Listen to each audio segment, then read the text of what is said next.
Allah kimisə sevsə, ona hədiyyə vermək istəyirsə, Hüseyn məhəbbətini qəlbinə atar və onun ziyarətini sevməyə başlayar. Əslində, bu özü bir dənə Allahla ünsiyyətin vasitələrindən biri. Hərdən görürük ki, hərdən düşünürük, görürsən Allahla mənim necədir? Qəlbə diqqət elə sövmücüsə necədir? Ünsiyyətin açarı qəlbdə. Bax gör, qəlbində Allah vəlisinə eşq var, məhəbbət var. Bil ki, Allah sənə ünsiyyət qurur artıq. Hərdən olur, bir görürsən, adam oturduğu yerdə ban istəyir Kərbalada olsun.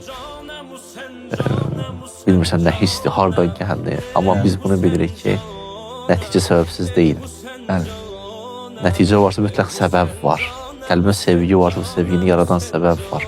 Bəzən insanın qəlbində Həzrət Zəhraya qarşı xüsusi məhəbbət yaranır, ya artır. Birdən-birə görsən, oturduğun bir yerdə, birdən-birə kimsə bir yadıma salır o şəxsiyyəti. Gözün dolur, için ağlayır. İzah diləyəmirsən bəzən bəzi mövzular insanlara da, ətrafında olanlara da.